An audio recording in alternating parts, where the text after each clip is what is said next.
Assalamualaikum warahmatullahi wabarakatuh.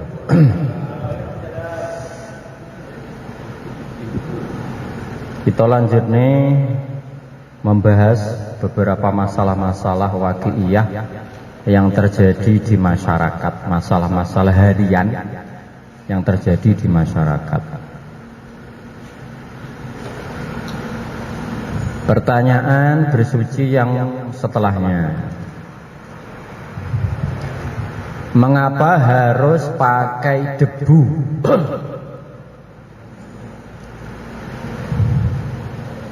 Dan fikih dijelaskan jika ada tubuh atau benda yang terkena najis mughaladhah, najis berat, yaitu najis anjing dan babi, maka cara mensucikannya adalah membasuhnya 7 kali dan salah satu basuhannya dicampur dengan debu. Pertanyaan, mengapa membasuh najis mughaladhah harus menggunakan debu dan tidak memakai sabun saja? Napa hikmahnya? Jawaban, selain karena sudah perintah syariat, juga karena air liur anjing atau babi mengandung bakteri yang tidak dapat dilenyapkan kecuali dengan debu. Walaupun secara dohire kan sekecane kan sabun ya, tapi di sini pertama syariat dan memang ada bakteri yang tidak bisa sembuh kecuali dengan debu. Bakteri apa? Semisal ulat, napa? Ulat cacing pita. Wah, nggih nika. Wonten sing uji coba to. Daging babi dikasih napa? Sprit. Langsung seketika keluar ulat-ulat cacing kecil-kecil, langsung kes Coca-Cola tanpa menunggu lama. Dan itu bisa hilangnya dengan debu tadi itu. Oke. Pertanyaan yang kedua, mengapa harus dibasuh 7 kali? Tidak 6 atau 5 kali saja? Jawabannya karena ta'abbud, yaitu melakukan ibadah dengan mengikuti perintah apa adanya. Jadi yang dalam syariat kita ini kok ada 2 unsur, ada ta'abudan, ada hikmatan. Ada kadang-kali kita mengerti hikmahnya, mengetahui hikmahnya, ada kadang-kali ta'abud, ikut perintah saja.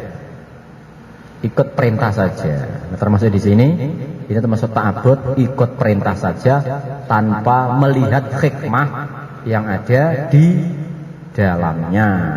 Dalam hal kenapa kok 7, tidak 5, tidak 3 dan seterusnya. Ta'abud ikut perintah tanpa melihat hikmah yang ada. Di semua perintah agama ngaten nggih sama ya. Kadang-kali kita ngerti hikmahnya, kadang-kali tidak ngerti hikmahnya.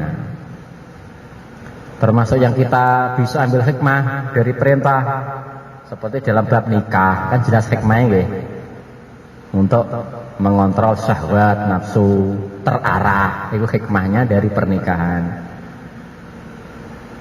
Yang tidak diketahui hikmahnya apa? Termasuk perintah jihad. Ini kan secara nafsu kan pengen nikah tenggriya ya. Tenggriya mangan turu karo bojone karo anake. Penake ngoten niku, tapi kali syariat diken perintah jihad, dakwah, berjuang. Walaupun ada beberapa hikmah yang tersembunyi di dalamnya juga.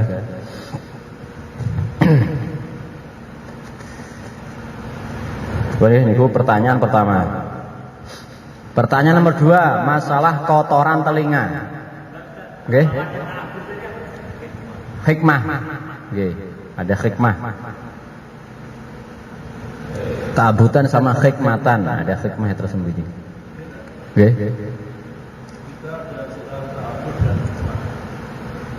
Tapi apakah kita perlu juga untuk dari puasa atau sebab-sebabnya dari tiap perintah itu? Sekira bisa diambil hikmahnya, boleh kita ambil hikmahnya. Tapi ketika tidak bisa diambil hikmah pun ta'abbud, wow, perintah saja, ikut perintah tanpa menganalisa, tanpa mengambil hikmahnya, yang penting ikut perintah. Selagi bisa nggak apa-apa, dicari pas, istilahnya ngakali, apa? Ngotak ngatik. Nggih. Nggih. Nggih. Nggih, bisa. Terutama dalam hal akal niki nggih harus ada tuntutan syariatnya, tuntunan syariatnya, tidak boleh mengakali yang sampai melampaui batas. Seperti naudzubillah pengakalannya orang-orang liberal. Seperti mereka mengkritik syariat dalam hal waris. Waris Islam gak adil karena gak hikmah katanya. Kenapa sama-sama manusianya kok beda? Laki-laki bagiannya 2, perempuan 1. Itu enggak sesuai dengan hak asasi manusia. Dan ini termasuk ngambil hikmah yang melampaui batas. Enggak boleh seperti itu. Sedangkan hikmahnya kan aslinya kan ada. Kenapa hikmah? Dalam hal waris, kenapa laki-laki 2, perempuan 1? Karena laki-laki kepala rumah tangga. Kalau si istri cuma sebagai nopo? Ngikuti laki-laki. Dia laki-laki kepala keluarga keperluan lebih banyak. Kalau perempuan namun ngintil, ngikuti laki-laki. Namanya ngikuti, keperluannya tidak terlalu banyak. Itu hikmah yang sesuai syariat. Karena sekarang itu banyak sekali, masya Allah, tren laki-laki ngicil gitu. Hariku sebaliknya itu. Jadi kan kata toh ngakali agama nih. Seperti kemarin orang liberal begini Bu. Saya usul haji itu jangan di bulan Dzulhijjah saja. Rubah bulan Dzulhijjah. Kenapa? Karena kalau Dzulhijjah itu kan rame. Sehingga banyak umat nggak bisa datang. Saya usul di luar Dzulhijjah toh. Karena di sana nanti bisa siapa saja datang. Ini yang usul wong Indonesia, yang liberal, Islam liberal Indonesia, masya Allah. Ini termasuk mencari hikmah yang dia telah melampaui batas syariat, maka tidak boleh, nggak boleh. Bahkan nanti khawatirnya, naudzubillah, bisa terkeluar dari Islam tanpa sengaja. Naudzubillah, karena masalah-masalah syariat yang pokok, yang dasar, kok kemudian diakali, maka nanti bisa menyebabkan keluar agama. Seperti nopo penafsirannya orang kejawen yang menjadikan dia itu murtad. Nopo Islam itu yang penting selamat, gak ganggu tonggo, sing penting berbuat bagus, gak ganggu tonggo, wes cukup, gak usah jengkang-jengking, betul usah sujud-sujud rukuk-rukuk kuwi. Ya, niki salat itu kan artinya doa. Cukup doa, ya Allah, selesai pun. Lah ini termasuk pengambilan hikmah yang keliru, keluar dari batas Islam syariat, yang menyebabkan imannya lepas tanpa sengaja, tanpa dia sadari, naudzubillah, tanpa disadari. Makanya kita niku boleh mengambil hikmah asalkan ada dasar syariatnya yang disampaikan oleh para ulama dalam lingkup syariat.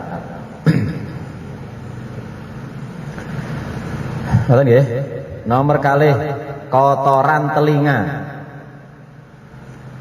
Ketika telinga terasa gatal, kita biasa membersihkannya memakai alat pembersih telinga,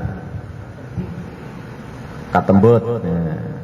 Setelah itu biasanya kotoran yang ada di dalamnya akan ikut keluar. Pertanyaan, najiskah kotoran telinga itu? Jawaban, najis betul? Tidak najis, suci. ya. Nggih, suci. Mas kalau kadang kan kita sholat kan saya Nggih, suci. Nah, tidak najis, suci. Kopok Irin.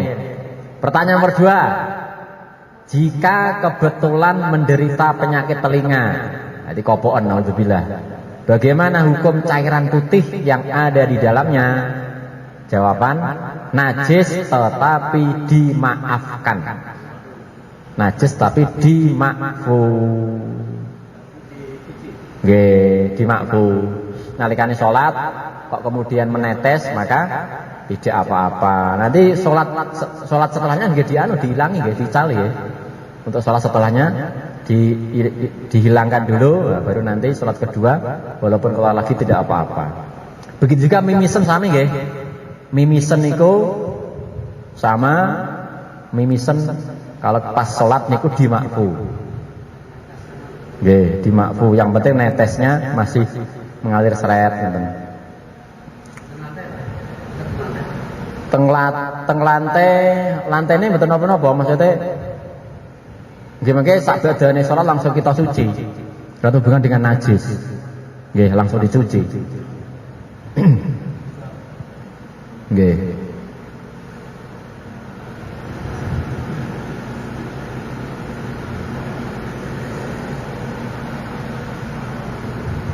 Betul deh. Nah, jadi kalau masih curek niku suci.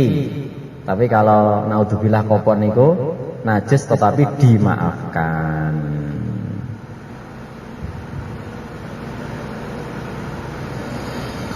Pertanyaan setelahnya, niat wudu niat toharoh. Wudu niat toharoh. Niat termasuk salah satu rukun dalam wudu. Dalam fikih dijelaskan wudu yang kita lakukan harus diniati untuk menghilangkan hadas.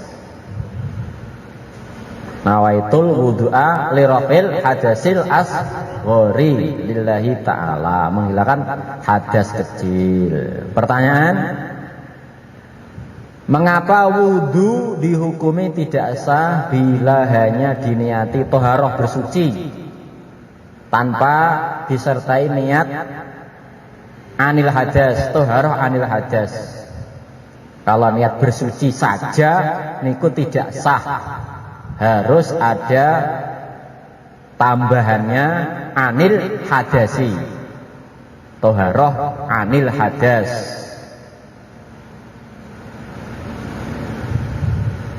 Jawaban, karena lafadz toharoh masih berkemungkinan umum pada maksud bersuci, itu dari hadas kecil dan hadas besar.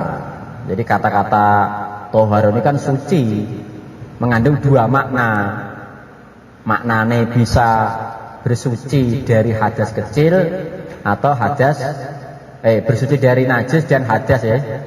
Jadi bersuci ada dua, ada bersuci dari hadas, ada bersuci dari najis. Sedangkan wudu niku bersuci dari hadas, sedangkan ada kemungkinan dari najis maknanya tersebut, maka harus lafadznya itu khusus. Maka karena toharoh niku mengandung makna hadas dengan najis, sedangkan wudu itu adalah maknanya hadas saja tanpa memasukkan najis, maka tidak dikatakan sah kecuali toharoh anil hadasi atau nembe angsal. Nawaitul wudu'a toharotan nganil hadasi, niku boleh. Nah, lak sing biasa saged nawaitu toharotan lirafil hadasil ashori, boleh.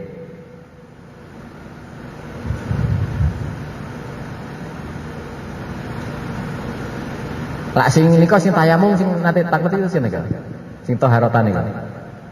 Nawa itu tayamum toharotan to boleh? Istiwa betul-betul sing takut nika apa? Niat tayamum. Nawa itu tayamum toharotan anil kita nika sing takut.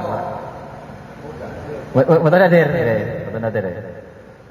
Kan nawaitu tayammum toharatan napa niku kalau kesupen niku. Toharatan ngan mungkin tingali toharoh saking nopo bersuci kan toharoh artinya bersuci.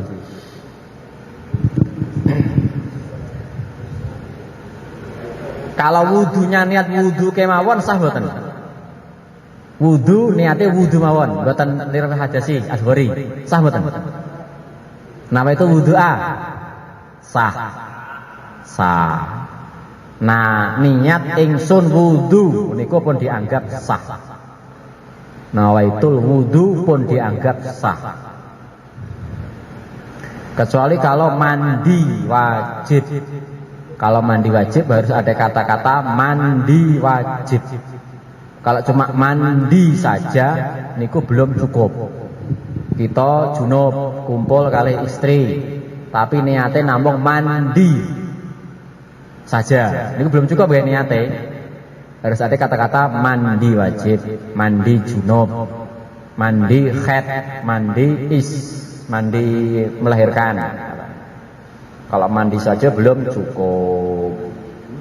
Mandi junub. Nah, tapi kalau wudu, niat wudu kemawon sudah cukup.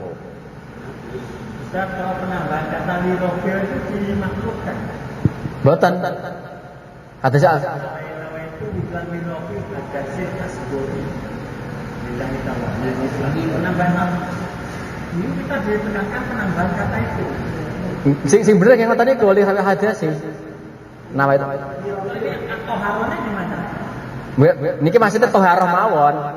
Niki seandainya dia niatnya toharoh. Kalau kita kan seringnya kan nawaitu wudu'a langsung li rafil hadasi ngoten. Tapi kalau seorang niatnya nawaitu toharoh, niku belum cukup. Harus ada kata-kata nganil hadasi maksudnya ngoten. Tapi kalau yang kita nawaitul wudu'a li rafil hadasi asghari niku sah. Sing bener nggih niku maksudnya. Nggih. Nggih. Niki seandainya nyambung toharotan mawon. Ketika toharotan saja niku belum cukup. Nah, niat bersuci belum cukup. Bahasa Indonesia niat bersuci belum cukup. Karena bersuci itu mengandung dua makna hadas dan makna najis. Sedangkan wudhu itu maknanya adalah hadas, enggak memasukkan najis, makanya tidak boleh. Harus ada kata-kata anil hadasi, dari hadas. Ngerti deh. Pertanyaan setelahnya, membasuh tangan ketika wudhu dari siku. Kebanyakan orang ingin melakukan yang termudah dalam segala hal, termasuk ibadah yang dalam hal ini wudhu. Biasanya ketika membasuh kedua tangan agar lebih mudah, banyak yang memulai basuhannya dari siku. Ngeten, dari siku. Pertanyaan, bagaimana hukum membasuh tangan ketika wudhu dimulai dari siku? Jawaban, membasuh tangan dimulai dari siku ketika berwudhu hukumnya khilaful aula. Sah tetapi khilaful aula, menyalahi aturan. Nggih. Sah tetapi nggih napa sing audale atas, sing ujung tangan. Nggih. Menyalahi aturan, tapi sah, menyalahi tapi sah. Betul napa-napa? Nggih, saged. Begitu sami dengan kaki nggih sama. Kaki juga dari ujung jari kaki daripada napa jenenge niki polok. Tetap sami. Kalau dari polok berarti menyalahi aturan, menyalahi anjuran. Menyalahi anjuran.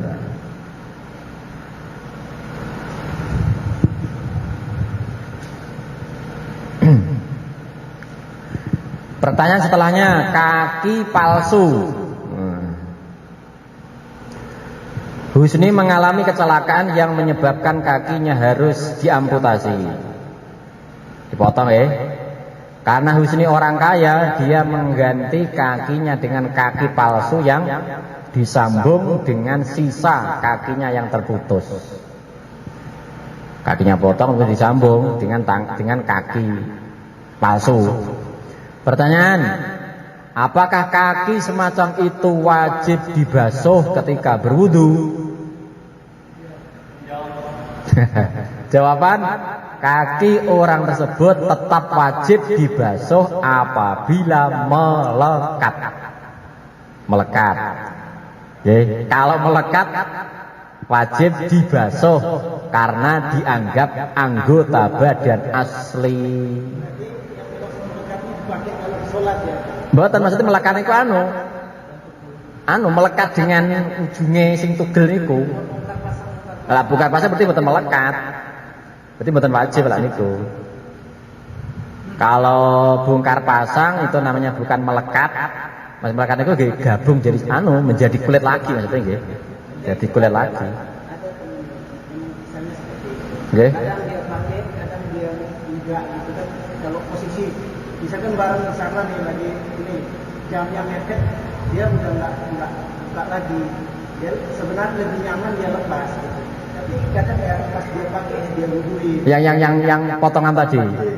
Mboten angsal. Karena itu kan bukan bagian dari anggota asli karena kan copotan. Jadi enggak apa-apa ya enggak diwuduin dan kaki yang pasang. Tidak boleh diwudui. Kalau memang copotannya kan melekat dalam arti menjadi satu ya. Lawit tahoda permanen ya. Lawit tahoda lahu pun ini itu ini permanen. Permanen. Ya.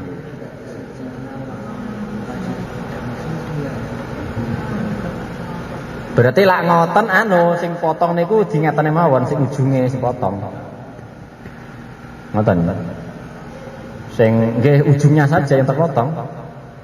Bukan yang palsunya. Palsunya karena tidak permanen berarti enggak boleh, enggak sah.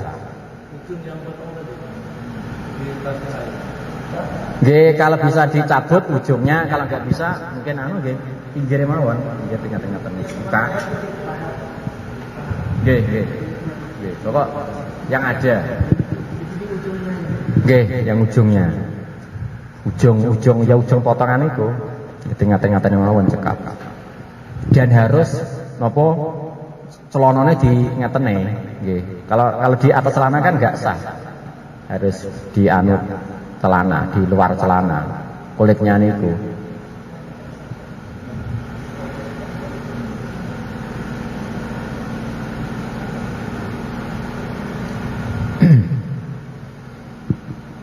Nonton ya, mungkin kadang kali dapat taskilan tangannya potong, nah ini caranya. Kalau memang permanen, niku boleh. Tapi lo bongkar pasang tidak permanen berarti ya yang ada niku dibasuh, diusap. Apa yang ada, kaki sisa yang ada niku dibasuh. Tidak boleh yang palsunya. Walaupun di atas paha. Tugelnya atas putih. Nggih berarti kalau itu berarti kok yang sing asli. Daging sing asli. Daging sing asli dipek-pek. Dibasuh. Nggih.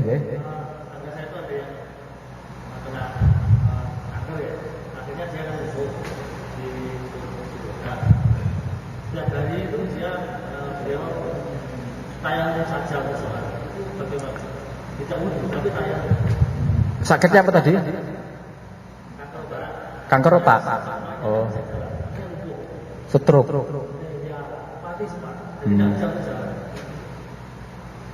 Kalau kena air asli sakit buatan? Nyetrum. Kena air nyetrum. Kalau kena air buatan terganggu wajib pakai air nggih buatan asal tayamum. Nggih, kalau memang kena air tidak apa-apa, enggak nyetrum. Berarti wajib pakai air, tidak boleh pakai tayamum. Dan kalau nggak bisa wudhu, yang wudhui keluarganya, orang lain. Nggih, tetap biasa. Karena sakitnya tadi bukan sakit yang berlawanan dengan air, kecuali sakit yang memang kalau diairi, dikasih air tambah parah, maka boleh tayamum. Seperti sakit puanas kalau kena air tambah pingsan, maka boleh tayamum. Seandainya yang satu itu dalam kondisi kalau dilihat dari Allah lain lahir ini kan najis, dia akan pakai kompres. Oke. Dia tidak pun tidak bisa Dicopot. Oke. Gimana? Kondisi genbol. Iya. Dia kondisi ini hanya terbaring aja. Menghormati waktu, berarti sholat menghormati waktu. Mungkin sembuh kodok karena membawa najis. Terus wudhunya tetap Wudhunya nggih, kalau memang diwudhui saged diwudhui oleh keluargane. Sholat menghormati waktu, diwudhui oleh keluargane mengke setelah sembuh kodok. Karena tidak ada pendapat yang mengatakan membawa najis kok kemudian bisa sholat itu nggak bisa. Ya tenang salah. terus kalau belum sempat dikodok Mati. Ya berarti kan tidak ada usaha. Oke, makanya kan fungsinya menghormati waktu seandainya dicabut oleh Israel sudah ada usaha bisa menjawab pertanyaan dari Allah. Ya Allah, kula sian pun sholat ya Allah. Walaupun sholat-sholatan, sholat menghormati waktu. Yang namanya sholat menghormati waktu sekenanya, walaupun tidur, tidak menghadap kiblat, sekenanya, nanti sembuh qadha. Walaupun qadhanya lama, mungkin naudzubillah sakitnya sampai setahun baru sembuh.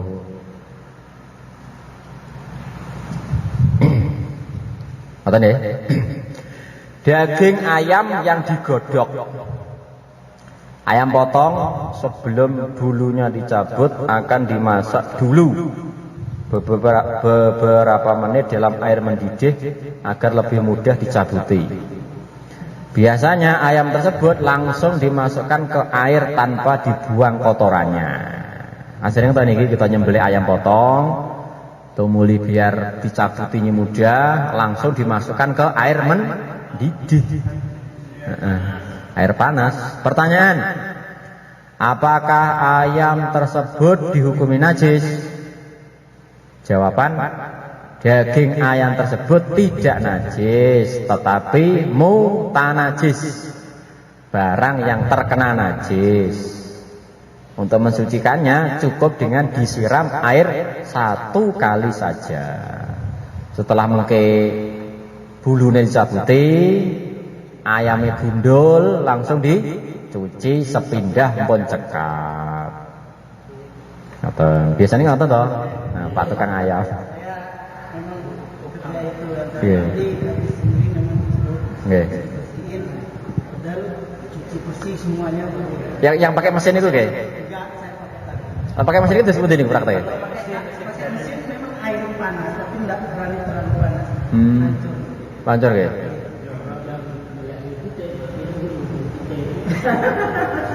Insya Allah tidak. Yang belinya dengan iman deh. Orang kesama dengan iman tidak. Betul ya? Ya, mutanajis.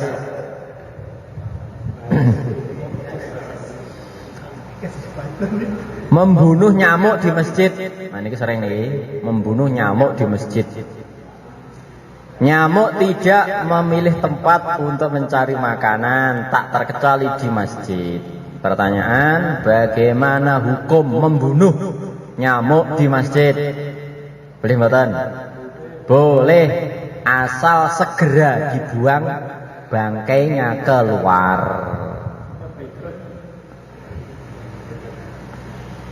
Sebab vegan.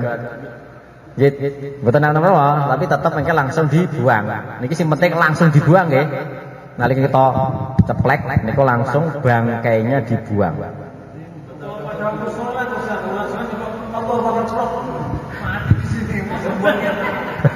Ya kalau sholat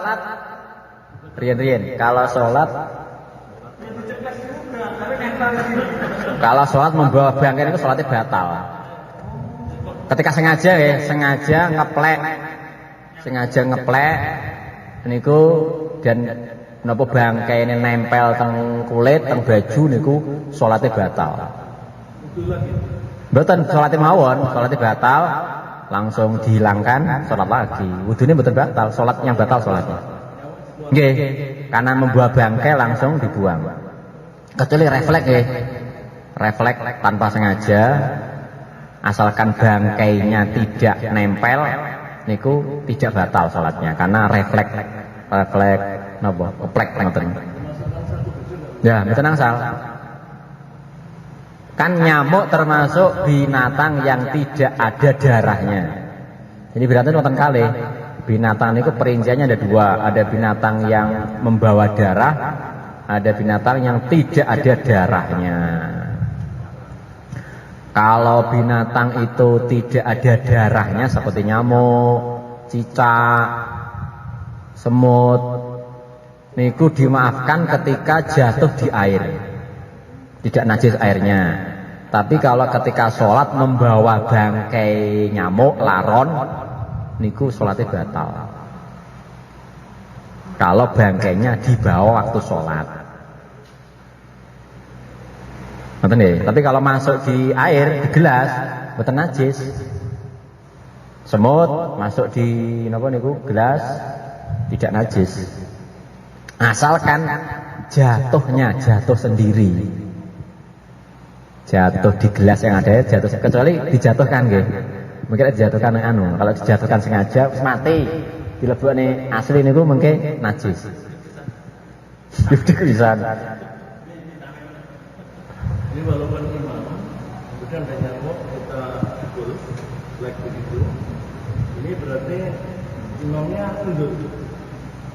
Kalau membatalkan satu. Nggih, salah satu batal karena bawa bangkai ini ke wau. Imamnya ganti. Nggih, sing belakangnya langsung batal nggih langsung. Dingaten-ngaten mawon ben lunga. Utawa mboten dipasne awake napa mboten dipasne nyamuke samping ben pergi ngoten. Ngoten.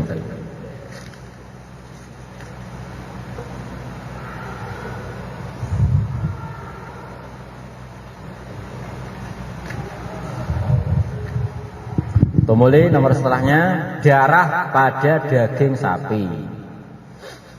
Sebagaimana biasanya daging yang dibuat pentol bakso waktu digiling darahnya keluar. Sedangkan bila dicuci rasanya akan hambar. Jadi biasanya tiang damel pentol niku daging sapine langsung dimasukkan di apa? Digiling gabung kali bumbu-bumbu. Kalau dicuci rasane mboten seger gitu. Pertanyaan, bagaimana hukum darah tersebut? Jawabannya ada perincian. Ada perincian. Darah tersebut dihukumi najis yang dimaafkan kalau tidak bercampur dengan barang lain sebelum digiling. Ini kalau daging dipotong-potong langsung digiling niku darahnya dimaafkan. Satu. Yang kedua,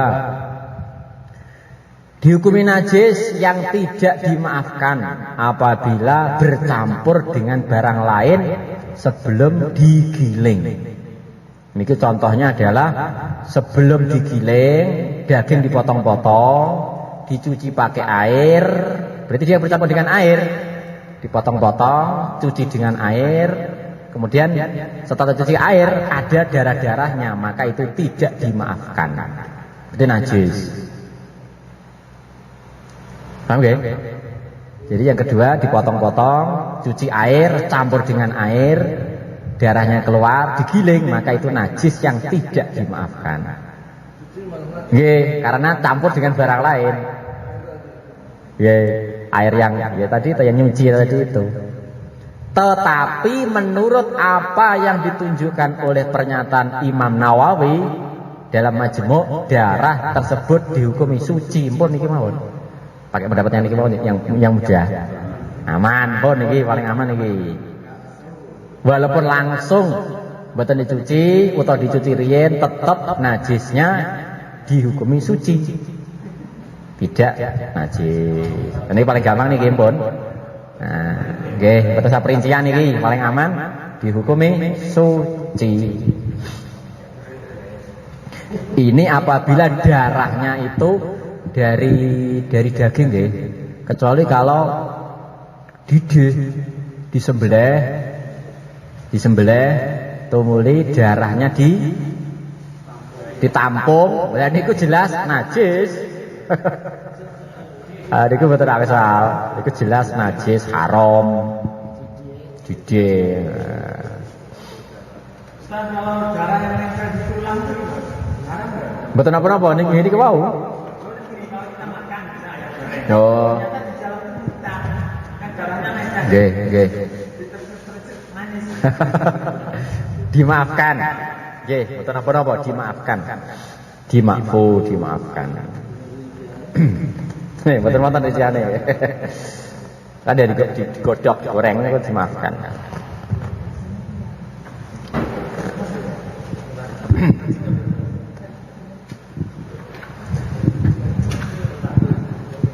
Setelahnya daging tambahan. Ada orang tabrakan yang mengakibatkan pipinya luka dan berlubang. Kemudian lubang itu ditambal dengan mengambil daging dari aurat bagian tubuh orang lain. Jadi pipine bolong terus ditempel kalih pipi kalih contohnya pahane seorang. Nah, orang lain, pahanya orang lain. Pertanyaan, apakah daging tambalan itu masih berstatus aurat yang harus ditutup? Karena biasanya kan yang diambil kan paha ya. Yang paha. Kan lebih banyak pantat paha. Apakah wajib ditutup sebagaimana aurat? Jawaban, daging tambahan tersebut termasuk aurat yang wajib ditutupi. Walaupun di pipi tetap ditutup. Masya Allah.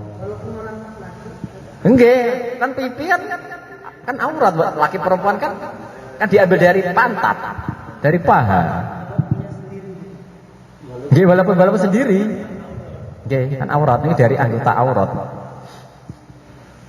Kecuali dari tangan, nggak bisa nih memang nggak. Ini ku. Kemarin dijelaskan. Nggih. Aurat laki-laki itu adalah alat vital yang dianggap berada di antara lutut dan dua perut. Alat vital. Paha kan bukan alat vital. Jadi situ alat vital dianggap. Niku bukan aurat, nutup aurat. Ya, auratnya. Tapi yang ditutup kan ini ya. Cedunguknya ini aja. Buat tidak masalah terjemuk ini ku niku memegang masalah membatali wudhu niku bukan dalam hal aurat.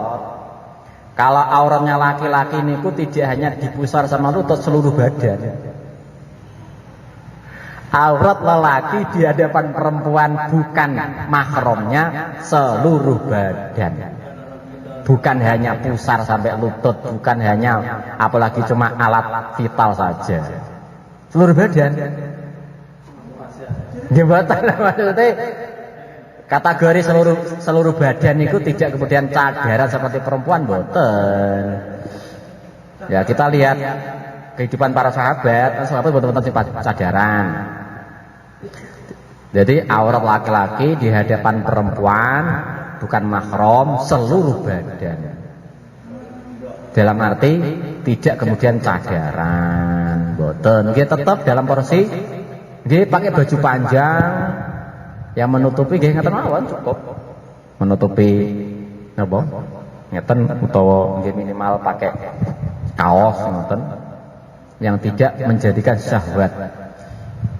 Karena sebagaimana kita melihat perempuan syahwat, begitu juga perempuan lihat laki-laki yang gotot, bagi syahwat sami ya.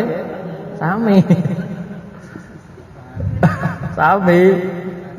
Perempuan itu lihat laki-laki yang gotot sing menampakkan nopo bidang. Nah, sami. Iya.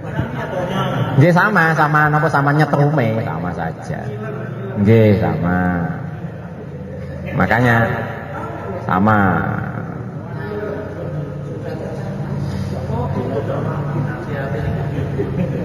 Makanya kemarin beberapa waktu niku ada seorang nggih bukan napa jenenge niku nggih termasuk ustaz tapi nggih dereng resmi, Ustaz Temboro. Niku salah tafsir dalam hal aurat, naudzubillah. Dia salah menafsirkan aurat laki-laki di hadapan perempuan. Dia pahamnya seluruh badan tutup cadar. Sampai dia berani usul sama Romo Kiai Zairon waktu itu, naudzubillah. Yai, usul gimana kita laki-laki cadaran? Karena di kitab itu seluruh badan auratnya laki-laki. Nah ini waktu kiai, loh, kowe kok aneh toh Kang? Kowe kok aneh, pikiranmu kok ngendi ngono kuwi?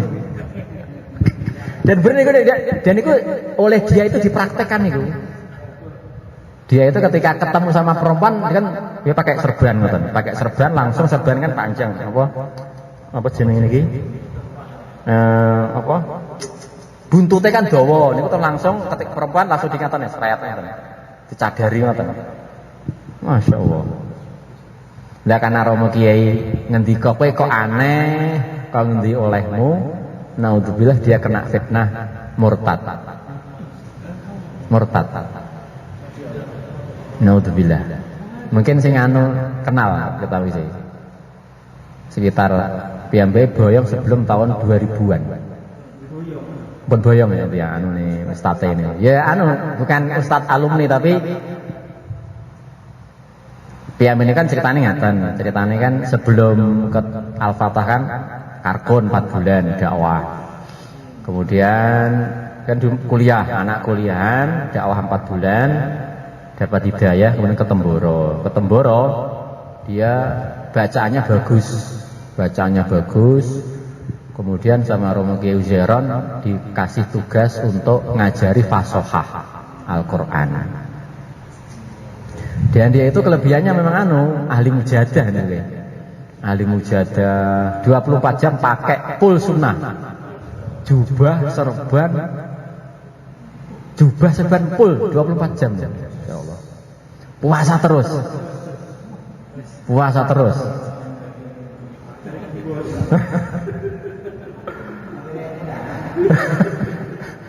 Nah terakhir mau naudzubillah edan karena niku wau. Dalam penafsiran niku keliru. Apa? Lumajang. Belum. Enggak laku-laku. Lumajang. Mungkin Pak Presiden ngertos ya tahu sih. Pendek yang Lumajang.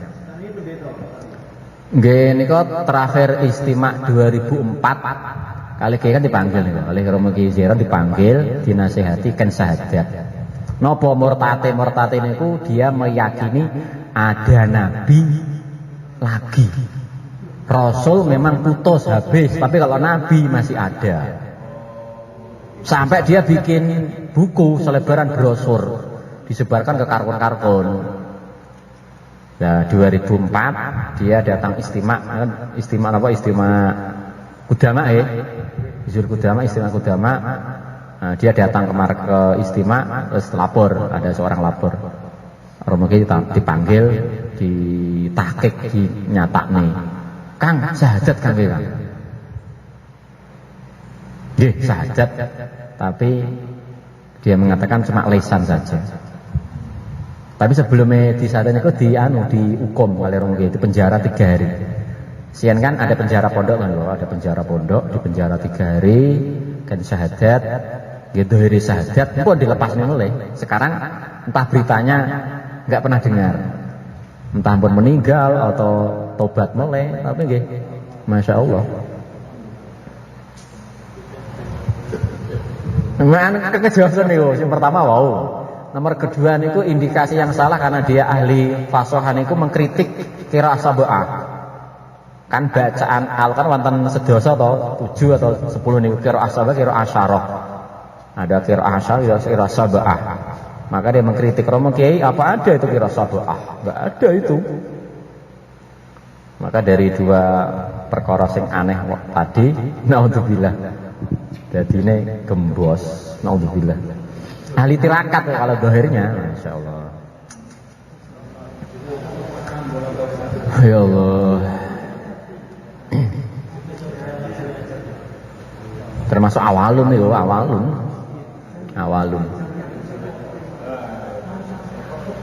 Bagus. Makanya yang penting nggih bismillah istiqomah. Ngejos tapi nggak istiqomah. Yang penting istiqomah. Pernah nih kok izin suro Mas Syekh, izin IPB jalan kaki. Iya. Kali Romo Kiai Zeron, kali Pak Cecep Jakarta izin IPB jalan kaki sendiri. Romo Kiai juga oleh toh kan, nggak boleh ngejos. Ya Allah. Pun nggih, ngoten.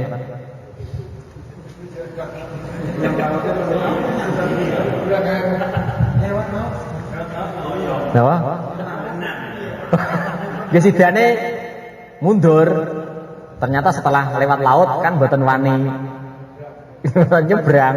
Sidane mboten sida. Terus wau langsung goyong niku wangsul pulang terus buat keonaran seperti itu. Punya nabi baru niku naudzubillah. Lumajang.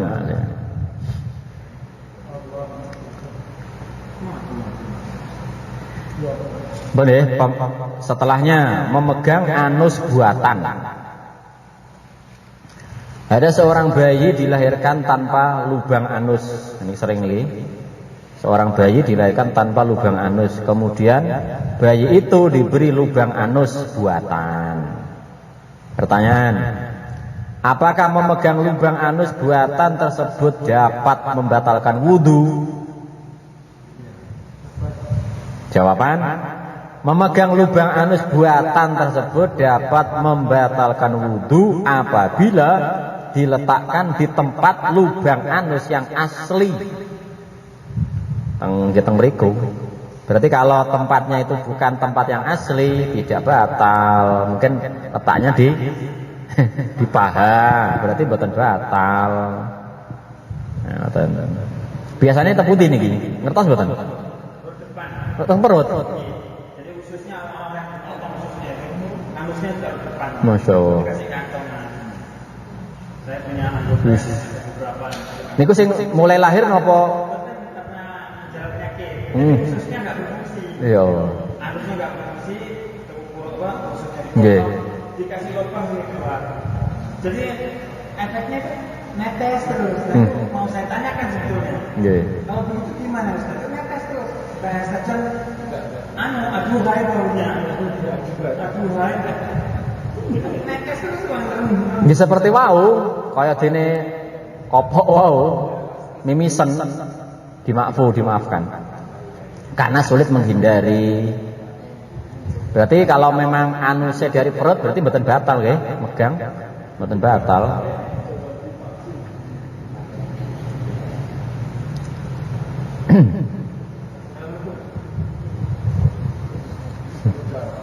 Jaminan? Satu jam lagi. Sampai katam itu ya. Nggih. Tapi sementara niki bab. Mbah. Udah mau nyantai mawon. Nyantai, watah nih. 3 juz niki. 3 juz. Wudu dengan menyelam. Wudu dengan menyelam. Ketika air di sungai sedang pasang, Hasyim langsung saja menceburkan dirinya ke sungai lalu menyelam. Saat menceburkan diri itu ia sekaligus niat wudu. Pertanyaan, bagaimana hukum berwudu dengan cara menceburkan diri ke dalam sungai? Jawaban, hukumnya sah apabila berniat, sekalipun ketika menceburkan diri tidak diam kira-kira selama orang wudhu dengan tertib. Wudhu ini minimal pinten detik nih, pinten menit. 1 menit sekap, setengah menit ya, dari wajah sampai kaki. 1 menit, 1 menit ya, 1 menit. Nah, umumnya lah. Wajah 3 kali, tangan, kepala, kaki. 1 menit lah ya, 1 menit, 1 menit. Berarti 1 kali celup plung semua. Bon, yang penting plung semua niat wudhu. Walaupun tidak seukuran 1 menit sudah sah. Enggak, yang penting bleng. Seluruh badan masuk bleng, nembe niat niat. Boten. Yang penting seluruh badan tenggelam baru niat.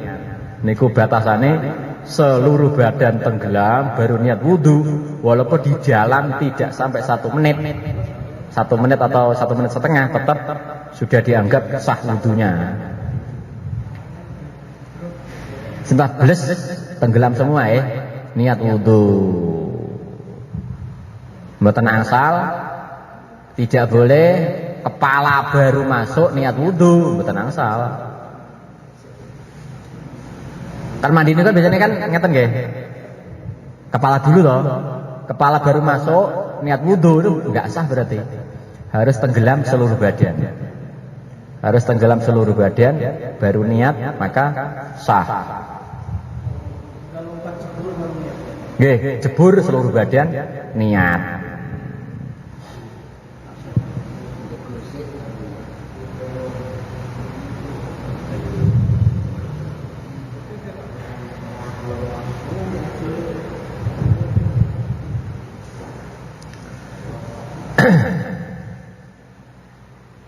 Jabitan. Oh. Setengah mulai. Bangkai semut dapat menajiskan. Ada gelas berisi madu yang dimasuki semut. Lalu semut itu mati di dalam gelas. Karena tergesa-gesa, Muhammad mengambil gelas tersebut dan menuangkannya ke dalam gelas lain yang berisi telur. Maksudnya dipindah tempat ini, nggih. Yang pertama, contoh ngeten nih contohnya, nggih. Semut mati di gula. Semut mati di gula. Kemudian kita ndamel teh, kan gula, tempat gula sama teh. Nah, ini pun mati nih, pun mati diambil terus untuk buat teh. Nah, pertanyaan. Najiskah telur atau tadi berarti teh yang berada dalam gelas tersebut? Kan bangkai semut dipindah ke gelas yang ada tehnya. Jawaban, gelas dan telur tersebut tidak najis. Niki permasalahan ini kerana nggih, karena boten ngertos. Niki kan mau kan tergesa-gesa. Tidak ngerti kalau ada semutnya. Kecuali kalau jelas-jelas gulanya ada semut mati. Niki mati nggih, kecuali kalau hidup. Kalau hidup nggak masalah. Niki mati gelas apa jenenge semut di gula mati. Nggih. Gula semut di gula mati. Terus kita ambil, dimasukkan di teh. Lah niki kalau ngerti ada semutnya mati di gula dan kita pindah di teh, niki najis. Karena sengaja. Niki batal. Napa najis? Karena sengaja menuangkan bangkai semut dipindah ke teh. Niki najis karena sengaja. Lah tadi ini kan nggak sengaja, tergesa-gesa. Kalau semutnya hidup langsung masukkan di teh. Betul napa-napa? Langsung diminum. Nah, ini kebetulan asal. Kalau diminum nggak boleh, najis kan. Nah, disaring dulu. Lah kalau ketika hidup kemudian diudek meninggal, bagaimana itu?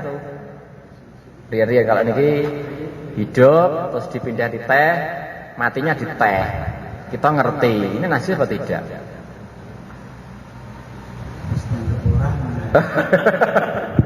Ngarang. Rien. Kalau hidup tapi betul alat itu tetap lak kita ngertos anu harus disaring ya. Harus disaring. Harus disaring, tidak boleh diminum.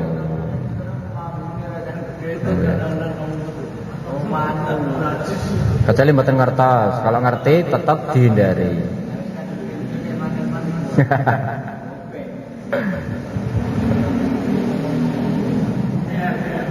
Kalau hidup dipindah, mati di gelas.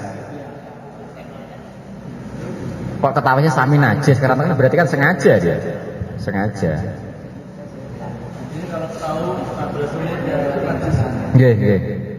Soalnya kalau nggak tahu, Mboten tahu mboten napa-napa. udah lanjut diminum, nggak apa-apa. Mampu. Nggih mboten ngerti. Tidak ngerti hukumnya atau tidak ngerti kalau ada semut? Dua-duanya nggak tahu. Tahu-tahu rasanya kok kecut. Betul nggak ada banyak semut. Tidak tahunya nanti diperinci. Dalam hal tidak tahunya itu jauh dari ulama atau dekat dari ulama. Kalau jauh dari ulama, maka diterima alasannya. Tapi kalau dekat dengan ulama, dia tidak diterima alasannya karena tidak memperdulikan agama. Itu dalam hal boten tahu. Boten sebaiknya harus. Nggih, tidak boleh dimakan, tidak boleh sengaja dimakan. Hampir seperti makan jambu. Nggih. Ada ulatnya, tapi kita selalu makan saja. Enak.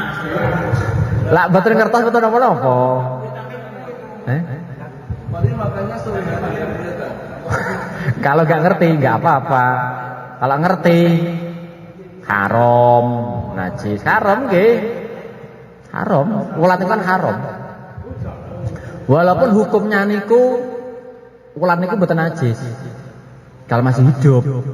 Tapi barang suci itu tidak harus halal. Seperti batu kan suci, halal dimakan? Ulat suci. Suci, kecuali bangkai mati baru najis, haram. Nah, laron suci, haram dimakan.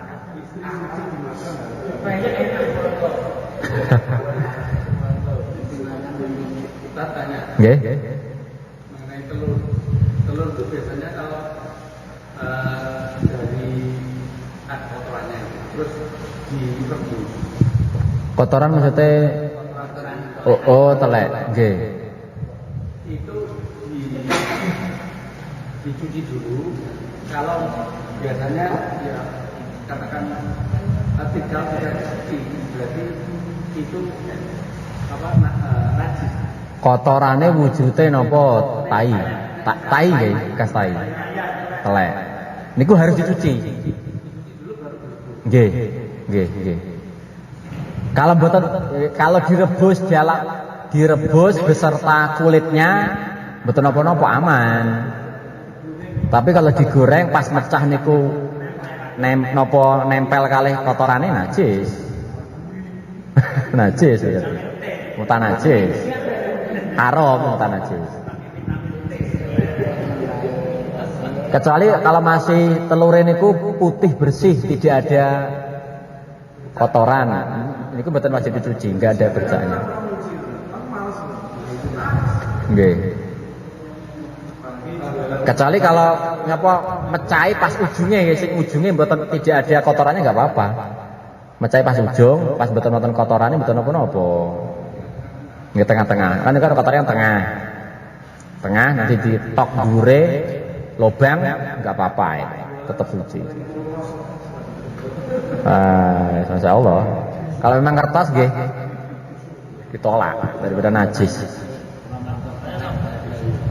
Nggih.